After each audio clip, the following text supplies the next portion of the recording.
Well, good afternoon, everyone, and welcome to our webinar on membership. This particular topic is mastering the art of the survey. And this is one of my favorite topics, and I've been just waiting for this. I'm so excited about it. But before we get started, a couple of things I want to go over. One, I want to let you know we're going to start on time and we're going to leave on time. Number two, I want to thank the people who are actually involved in putting all this together. Farron, which you may or may not see, Alex, and Mindy and Deb. They've been working behind the scenes trying to get the questions together, getting people together, and making sure that all these things happen. And one of the reasons that this is so important to us is when we talk about surveys, as soon as we say it, people get a little, oh my goodness, here we go, 75 pages of misery and time. But a survey is basically a window or a door that opens to information. And we need information to really be a successful organization and to have successful clubs. Another thing here too that I want to mention is that we do a poll during this whole process. And if this is the first time you've been here, one of the things you might notice is that first poll is a little different than what the topic is. And the reason for that is we do 12 topics during the whole year. At the end of each webinar, we have a call to action. The poll for the next webinar actually covers that. We just want to make sure that you're involved and doing some of the things that we're talking about. Each one of our topics is actually best practices. And if you're doing those things, it sort of guarantees that you're going to increase membership. So without any further ado, I hope I stayed within my 2 seconds of time. Let me introduce our moderator today, Tom Garrett. Well, thank you, Lloyd. And I too am excited about this topic. And we have 4 experts here, and we're going to ask them a series of questions designed to get their knowledge out to all of you about why we should use assessments and how successful they are. And maybe a little bit about the difference between an assessment and a survey and which one we need and when. So Tom, before you get started, let's do that first survey that we talked about, the one that talks about goal setting. So, Farron, would you like to put up that survey and let's see? I was trying to wait for more people to come on board. We just have about 75, which is a great number. So, has your club entered their goals on Club Central? Yes, no, or I don't know. That's important because, once you set those goals, it sort of gives, from a statistical point of view, some idea about what our end results is going to be. But if you don't set the goals, it comes out to maybe some bad outcomes. So, what are the results? Oh, great. Man, 70% of the folks actually said yes. So we have, for the folks who are here, 75% of the folks, 70% of the folks are actually saying, yeah, we've set our goals on Club Center. But we still have 9% that actually says no, and we got a percentage that actually says they don't know.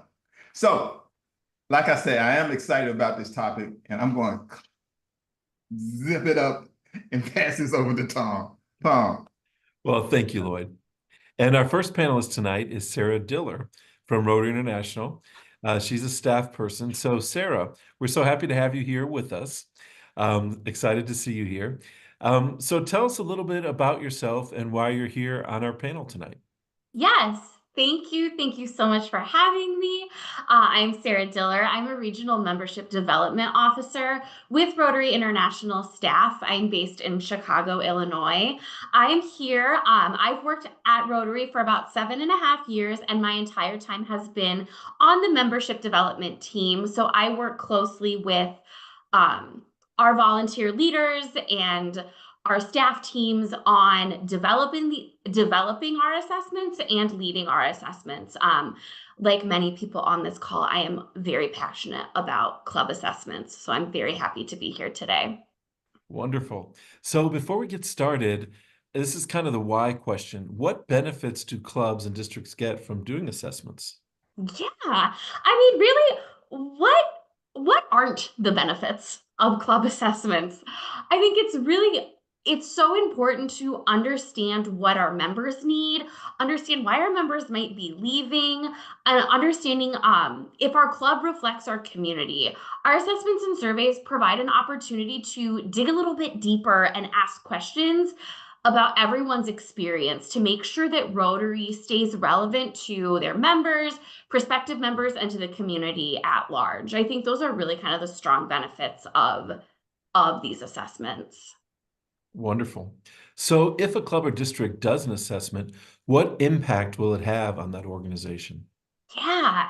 Again, assessments help us kind of dig a little bit deeper into what's going on in the club. So for example, the member interest survey, I think, is my favorite assessment because it's really such a good opportunity to ask your members what they want. What do they like about the club experience? What do they want to see change about the club experience? And when we ask people what they want, and when we implement those changes, people feel heard and they feel ultimately more engaged, and more engaged people are going to stay in their clubs. And so I think assessments not only help us really retain our members, but when a club is engaged and vibrant, they also have more impact within their communities. And we have a stronger attraction in that way as well. So Sarah, Rotary International does an all-member survey. Why do we need to do individual surveys in our district and clubs? Yeah, so you're right. Rotary International does do an all-member survey, but we have over 45,000 clubs worldwide that offer over 45,000 different experiences. And so it's important for a club to survey their members as opposed to just the Rotary at large to get feedback on their specific club experience and things that they really like about their specific experience and things that they might want to see be a little bit different about their experience. So I think having individual clubs do surveys is really important to really dig into the member experience, because we know that membership happens at the club. True. So Rotary has a number of different assessment tools. How many do they have, and how do we know which one to use and when? Yes, good question. So we have one large resource, and many of you who've worked with me know that it is my favorite resource that Rotary International has. It's called Membership Assessment Tools. And Membership Assessment Tools has 6 different surveys that you can do, ranging from a member interest survey, an exit survey to know why members are leaving, a prospective member interest survey, to know what people who are joining your club are looking for, a community assessment to see how your club is reflective of the community. So it's 6 different surveys within this one larger resource that I think is just one of the best resources available. But if you look at those 6 resources and you think, oh my gosh, I don't know which of these surveys to even start with, we do have 2 other resources I would love to highlight. The first is the Rotary Club Health Check, which is a really good starting point in understanding kind of which assessment might be best for your club. Rotary Club Health Check does a really good job of helping kind of take the pulse of your club experience. And the other one would be the Club Experience Concierge, which is just a really short Qualtrics survey where you answer just a few questions about your club. It will connect you directly with some of our resources and kind of guide you into which survey from Membership Assessment Tools might be best for you. So you got us all excited about these surveys. Where do we find them so we could use them? Yes, I'm going to drop a link into the chat to rotary.org/membership. All three of these resources that I mentioned, plus many, many more resources, are all available at rotary.org/membership. I will also drop my email in the chat. You can reach out to me if you have any questions or need any guidance on which resources you might want to utilize. And one thing I do love to highlight is that we are working, I believe we have 2 so far of our membership assessment tools that are now available in a downloadable Google form. So you can download it directly from rotary.org/membership. And then you can customize it however you see fit and use that for your club. So it's as simple as just downloading that form and sending it out. Wonderful. Well, please stay with us because we may have some exciting questions for you later. Yes, absolutely. Thank you so much. Absolutely. So we're going to call on Joy. And Joy, can you tell us a little bit about yourself? And can you tell us about your club? Because you come from a very interesting club. Thanks, Tom. I'm Joy Reinhardt, and I am the president of Renew, or the Rotary of Network for Empowering Women. We are a virtual club, and I think because of that, we have some unique challenges. But I think the one thing that we sometimes overlook is that there are things from existing clubs that we can turn around and utilize. And when I came in, because I'm based in Minnesota and the rest of my group is in Connecticut, I really felt I needed to get a better handle on what was going on within our group. And so I created a survey based off of the strategic planning guide, and sent it out to the group. And we talked about the difference between surveys and assessments.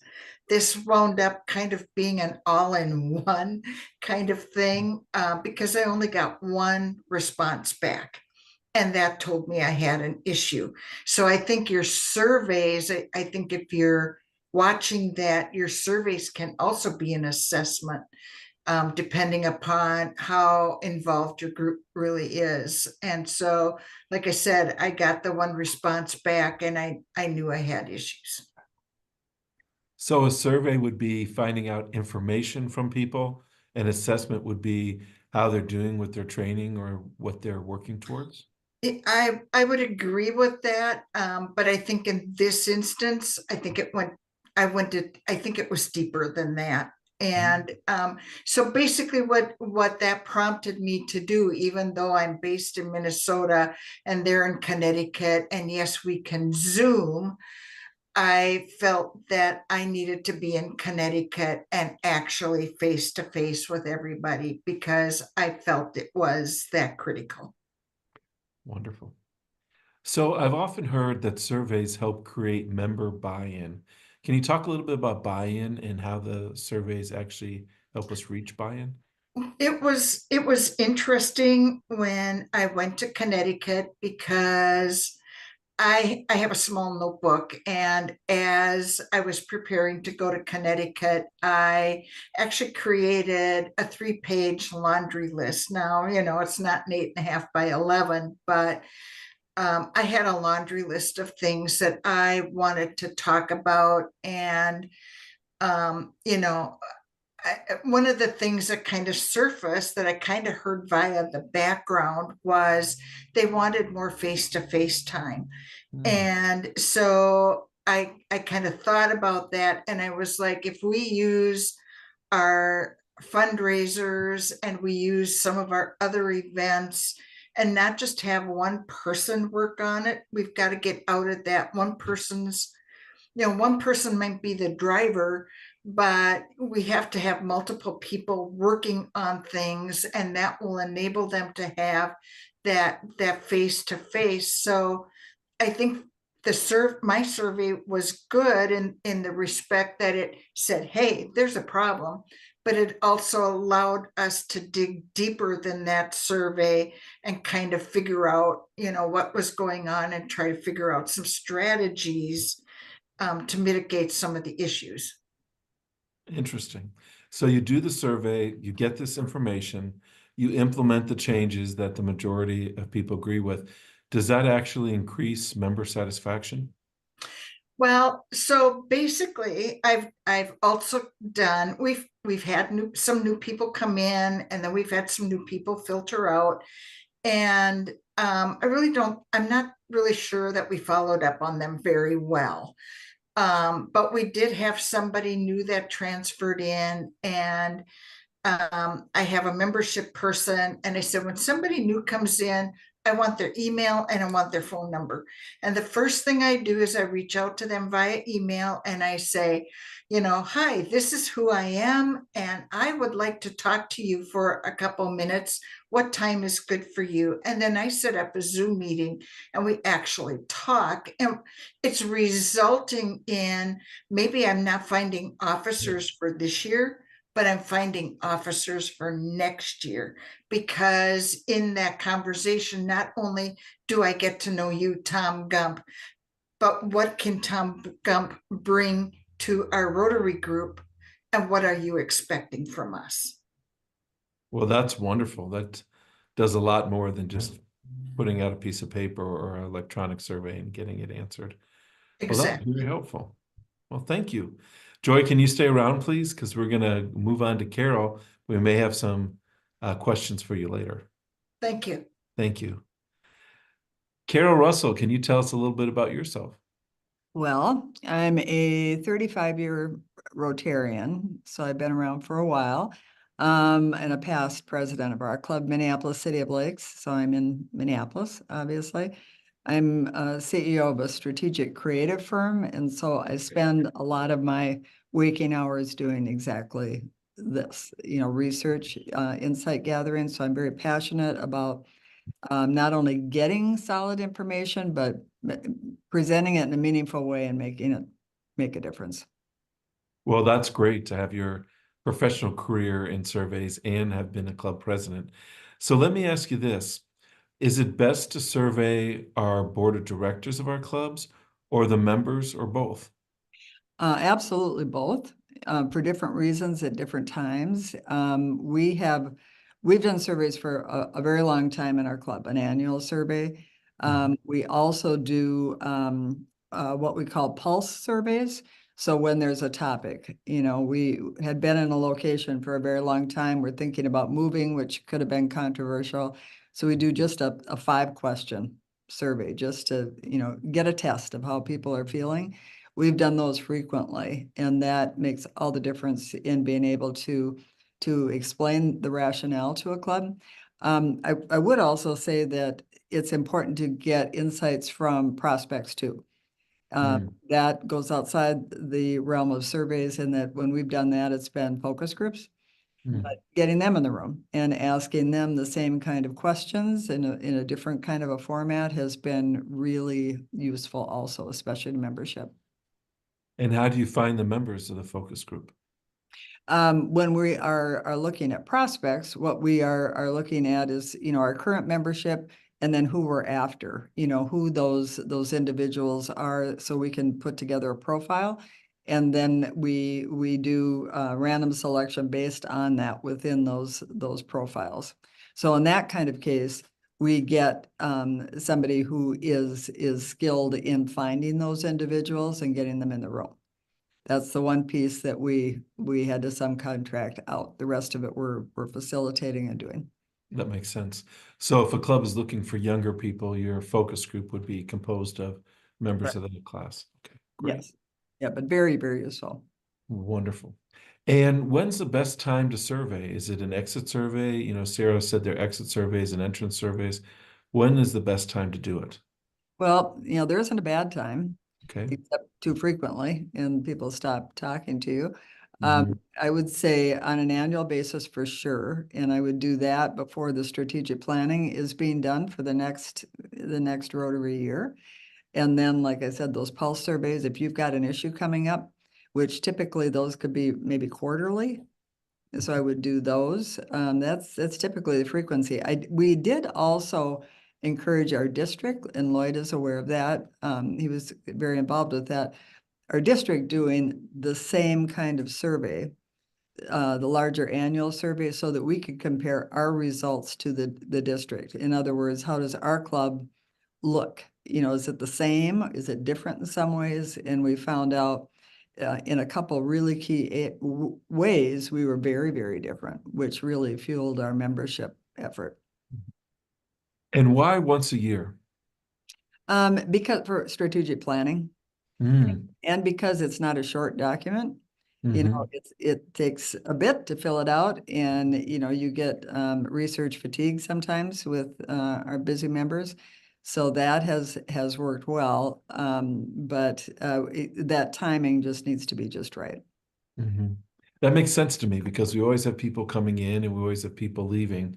So the culture's changing. So what they want now might be different than they want from a year from now because different people. For sure. And we compare. So we do comparative year over year, et cetera. Wow. Well, this is very helpful. So if you stick around, we're going to move on to Ariana and then we may have more questions for you. So Okay. thank you, Carol. Mhm. So Ariana, tell us about yourself. I understand you're a Rotarian and a Rotaractor. Yes, I am Ariana Munguia. I'm from Ogallala, Nebraska. So I'm with the Ogallala Rotary, the Rotaract, and I'm an Interact sponsor. So I deal with all different kinds of ages in all those clubs. Wow. So do you do surveys differently for those three groups? Um, so with, I guess they aren't tech, we don't really call them surveys. Surveys don't have to be individually. They don't have to be um, we can really just talk to the group or the club and kind of see what we agree on or don't agree on. Usually we have like a topic, like for instance, the Interact Club is doing a t-shirt fundraiser for an ice machine at the high school. So we kind of, it was like an open topic about what should we do for a fundraiser? Should we do t-shirts, wristbands, cups? So it doesn't necessarily have to be called a survey, but it also is a survey. So I think with like Interact, we also do that with Rotaract too, kind of more talking to the club. But then with the Rotary Club, it's usually like more individual. Mhm. So it sounds like Sarah was telling us that there's forms. Do you use those forms or do you make your own forms or is it a combination of both? I know about the forms. We haven't used the forms yet, but as I was looking at them, I noticed that like some of them say survey, some of them say assessment, some of them say exercise. When I was at Zone, my public image session talked about using the word polls because when you think of a poll, you think it's short and easy, so people will more likely do that. But when you think of like a survey or an assessment, people will think that's like 10, 15 questions, you know, it takes time. So um the person who said that was actually a Rotaractor, and they said that their Rotaract club was doing that, and they've gotten so much feedback with using the word poll. I love that idea. I never thought about that before. That's a good tip. Mhm. Now, some of our clubs, I was in Sioux Falls the other day, and they had 335 members. I'm imagining surveying them would be different than surveying a smaller Interact club or a Rotaract club. Right, yeah, with that many people, I think it would be harder to do that. Um, with Interact and Rotaract, we have less than 20 people in each. So it's more, we could do it individually if we wanted to. I mean, we know the club and we know how they are. Some of them we might do over the phone, some of them we might do over email. Typically, it's just who that person is. And usually, when you do it over the phone, it's more of um one-on-one and they feel welcome and valued, and we just want them to know that we're listening to them and we do value their opinion. Great. Well, you've been talking about polls, so Farron, I think it's time to start with poll number 2.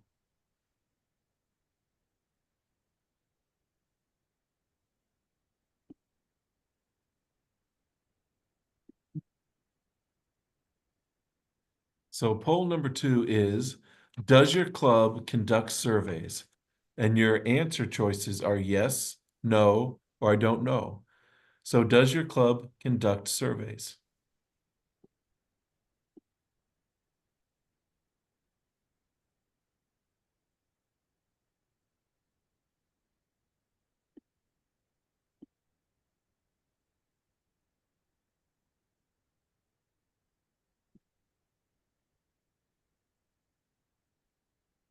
And the answers are yes, 67%. That's great.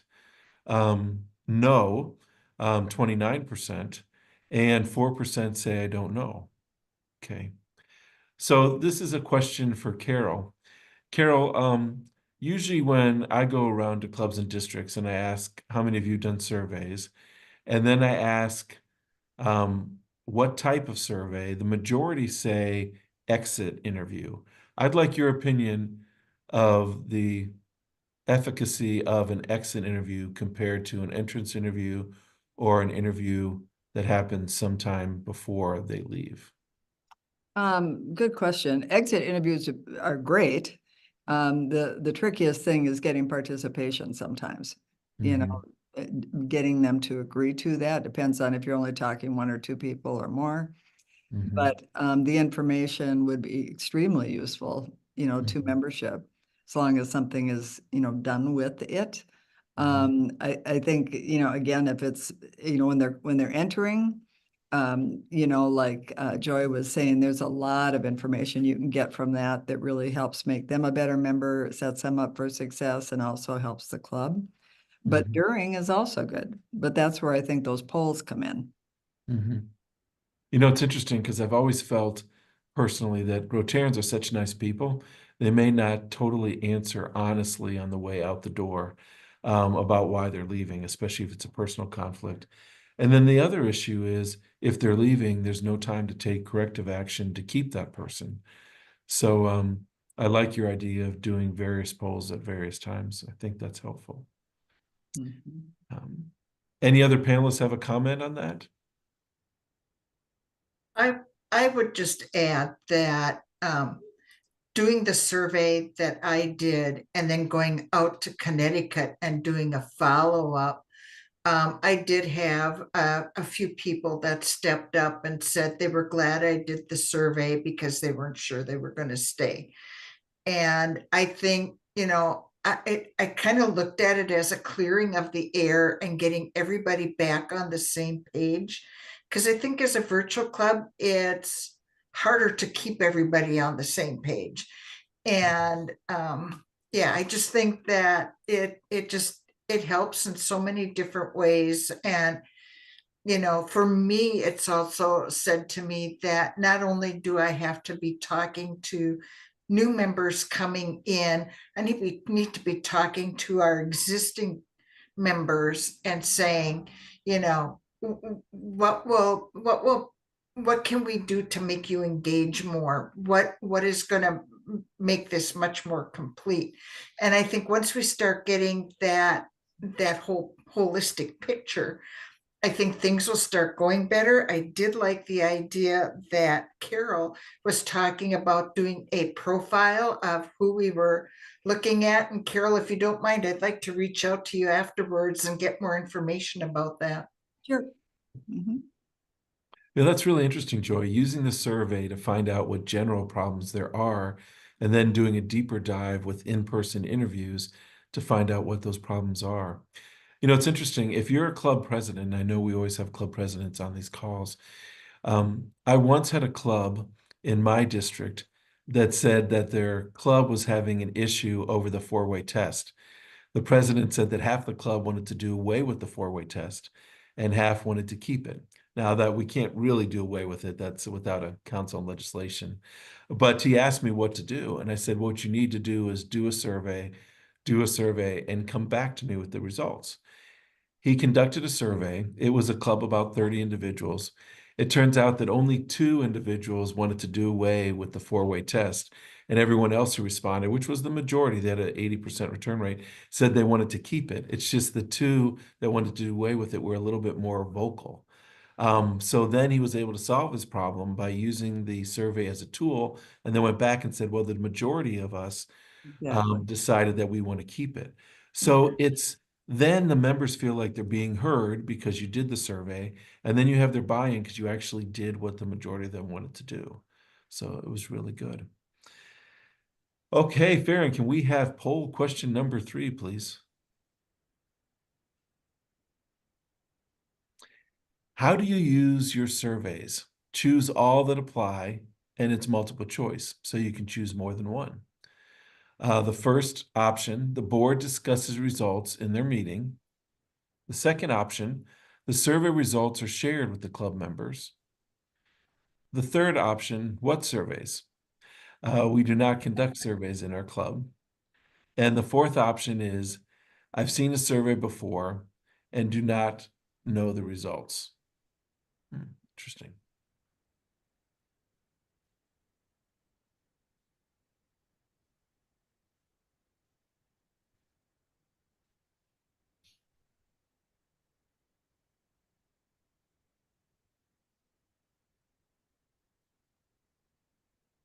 And the answers are 60% say the board discusses the results in their meeting.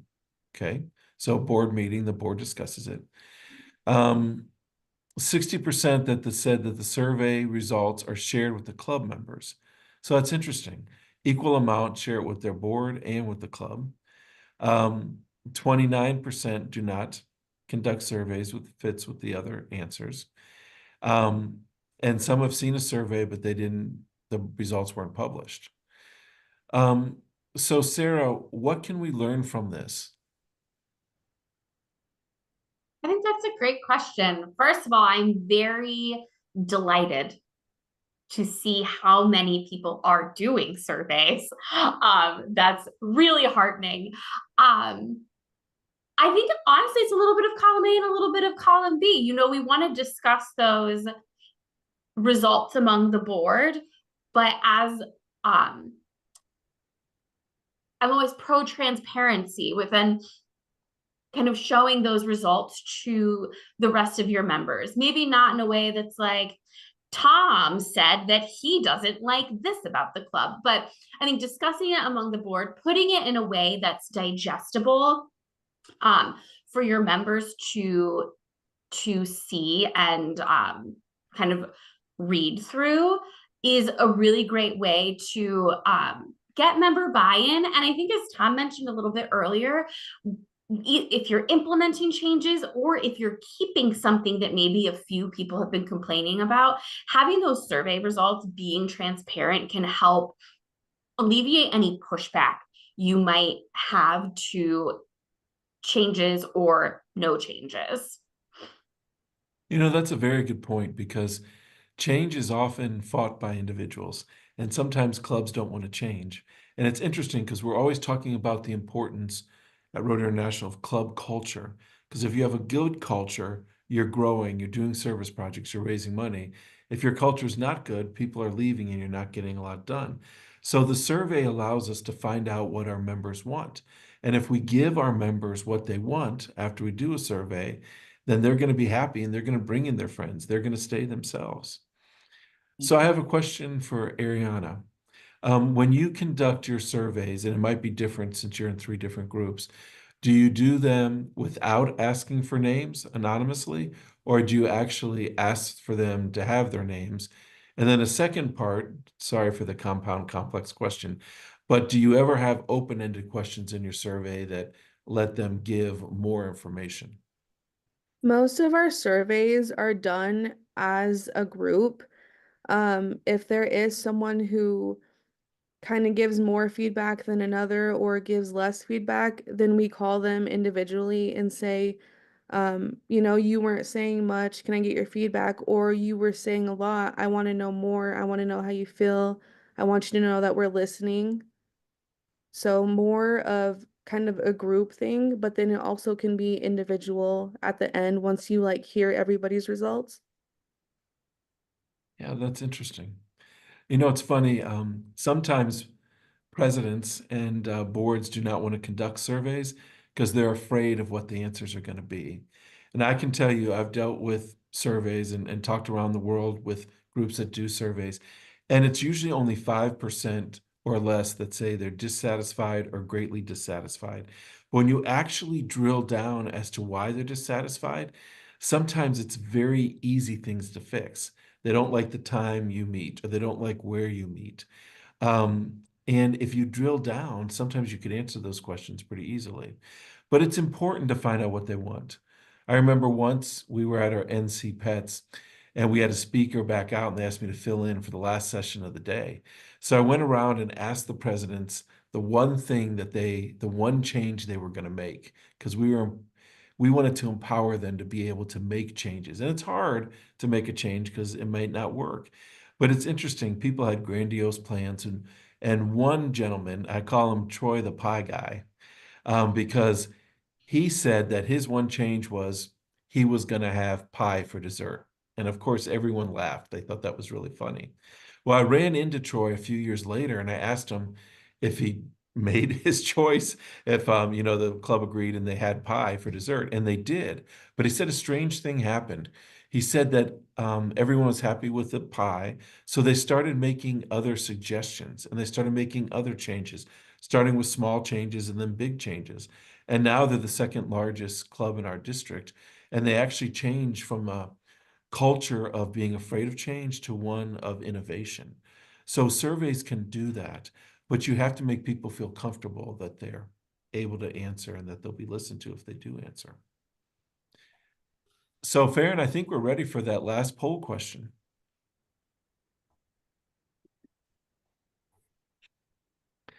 Okay. Have the panelists given you more ideas about surveys? Yes, no, or maybe?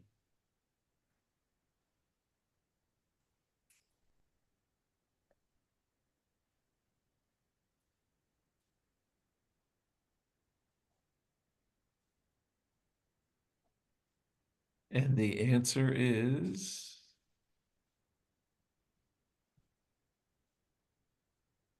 yes, 93%. I didn't want to influence the results, but I learned a lot tonight, so I appreciate that. So we have about 24 minutes left. So what I'd like to do is I'd like to go across the screen and ask every panelist the one thing they want our audience to remember or implement when they go back to their districts and clubs. So I'll start with Carol, who's the first on my screen. The one thing, Mhm. well, the one thing that to implement is to do a survey. If you haven't done one, do it. If you have done it, relook at it and be sure that you've done two things. One is get the right questions, really look at those questions and be sure you're asking what you need to. And I think the other thing that is often very, very overlooked is focus on getting appropriate response.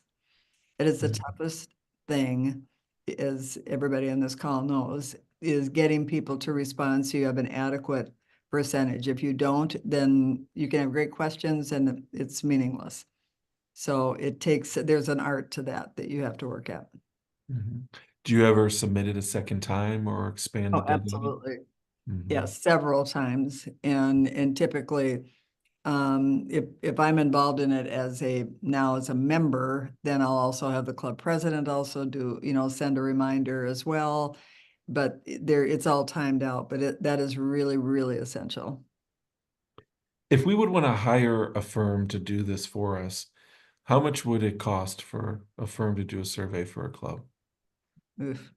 If you went out on the open market to do that, my other panelists probably have thoughts on that, but my gut feeling is 16,000, something like that.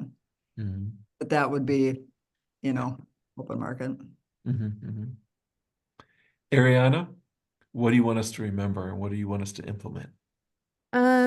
Mostly your members and how they respond, and if you feel like if they think that you want to talk on the phone and get more answers rather than an email, and get more feedback that way, your members and they will feel more valued once you kind of implement that in them. So if Carol likes to, if we talk on the phone and she can tell me more feedback, then I'll know that for reference, and we can get more feedback that way, and she will feel valued that I gave her a call, and because she likes to talk on the phone or just something that makes it more personal.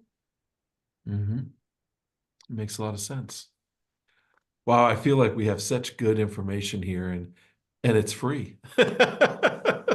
So Carol, thank you for helping me appreciate that as well. Sarah, what's the one thing you'd like as a RI staff member? What does the staff want the volunteers to know? What should we be doing, and how do we do it? Yeah, I think the one thing that I would say is membership happens at the club.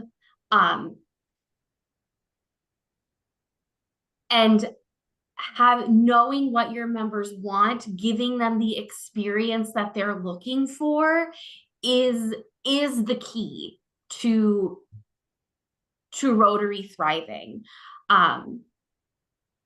So if you don't know what your members want, ask them. I love, Ariana, what you just said about knowing even how to communicate with individual people is such a good way to even just highlight like valuing your members, right? Valuing the way they want to be engaged with. But membership happens in the clubs. So as long as the clubs are providing the experience that people want, your club will be strong. And Sarah, Destiny has a question. During her club assemblies, she does real-time surveys and shares out the results. Her question is, what would you recommend for sharing out results, and what are the most effective ways of sharing results? Are there templates for infographics or survey results and how to publish them?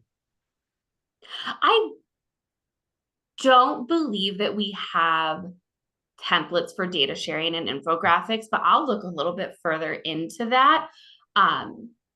And we'll give that feedback to my team if we feel that that's something that would be useful if we're engaging in live time surveys. So I appreciate sharing that story, and we'll see what we can maybe cook up. You know, I love being at those institutes or summits where they have the word clouds up there and everyone's participating, and you see what's the number one thing in membership. You see belonging get bigger and things like that. You know, it really emphasizes it. Okay, Joy, what's the one thing we should remember? Well, I think as officers of a club, I think part of getting our membership engaged is to be sure that we share our goals. We were talking about, did you enter your goals? But it's more than entering the goals, it's sharing them with your team or your club, so that they understand what the objectives are for the upcoming year. But then I also built in a volunteer section for our group, and it can be very specific depending upon what the function is. So we might need somebody who's good at, publicizing an event or creating a bulletin, or finding a location or finding vendors or whatever. And I created a volunteer section because I think if you say we're going to do a fundraiser, everybody's going to feel really overwhelmed, particularly if you're a small organization like we are. And I think that by being able to break it out and say, okay, this is the contact person, these are the specific things that you can volunteer for to help get them more engaged. I think that's huge, especially for a small organization. I agree with you, Joy. There's an anonymous attendee that says, just what kind of questions should be asked? You know, it's interesting because you can get really long surveys, you can get short surveys. And what we've heard here tonight is if you have a large club, I see a question from Governor let's see, from South Dakota here. And I know that he has Sioux Falls, we mentioned before, 335 people. That'd be an electronic survey. If you have 10 people, you could pick up the phone and call. But if you wanted to ask the top questions that really affect what your club is feeling, ask if they like the meetings, ask if they like how we meet, either electronic like Joy's Club or in person like some of the other members here. Do you like the parties? Do you like the socials? Do you like the service projects? If you ask those 5 or 6 things, that hits the major things. So also there's a question about how often a survey should be conducted. We heard Carol say and Sarah say recommendation from Rotary International is once a year. Stan Galetsky from Texas is asking, do you see an advantage, and this is good for you, Sarah, this would be a good question for you. Do you see an advantage to add a question to a survey related to one's longevity in the club? Example, you've been in the club 1 to 3 years, you've been in the club 4 to 10 years, you've been in the club 10 plus. Is that a good question? I think that that can, provide useful information, especially from our all member survey. We know that 1 to 3 years is when we're at the biggest risk of losing someone. Mhm. And so it is useful information, I think, to have kind of longevity, to know like how long have they been experiencing this club, but we don't want that to kind of influence the weight we put on the responses. I think we want to be really,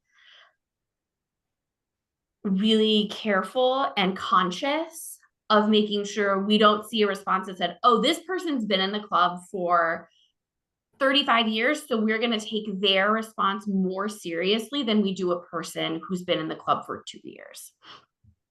Or honestly, vice versa. We want to make sure that we're not adding any additional weight to those responses, but it is useful to know, I think, how long people have been experiencing their membership. Wonderful.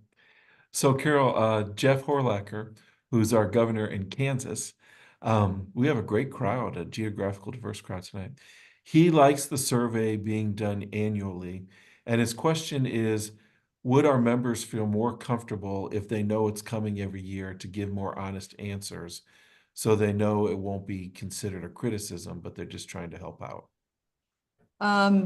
Yes, you know, especially if each year you report back the results to everybody.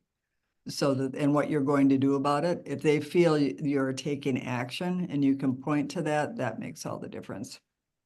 Okay, wonderful. Does any panelists have any closing remarks before we turn it over to Lloyd for our concluding remarks?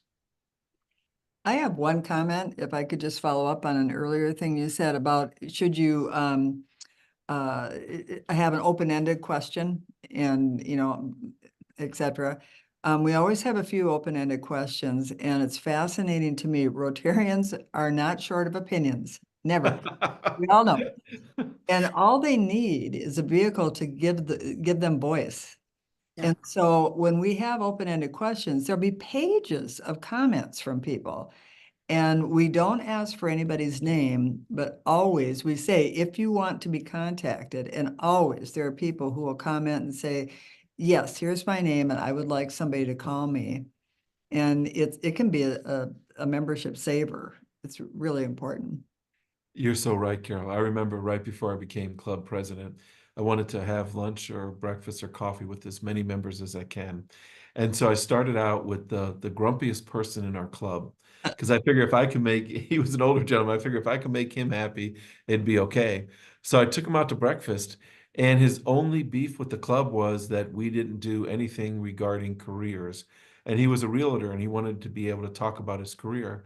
So my first day at my first club meeting, I had him come up and give his club classification. And he was a lot less grumpy after that. So, you know, it reminds me of Ed Koch going around New York saying, how am I doing? How I'm doing? That's a form of survey. You know, you just have to get that feedback if we want to do a good job. So Lloyd, we will turn it over to you. Oh, fantastic. This is probably one of our better webinars. The information has just been very valuable. The thing that I got out of this, since you didn't ask me, what I got out, is that how important it is also to act on the information. It gives credibility to what you're doing, and it also gives some value to your customers. They know that you're listening to them, and they're actually going to do something. That you're actually going to do something. Couple things I want to mention here before we end up here is that our next webinar is going to talk about impactful workshops.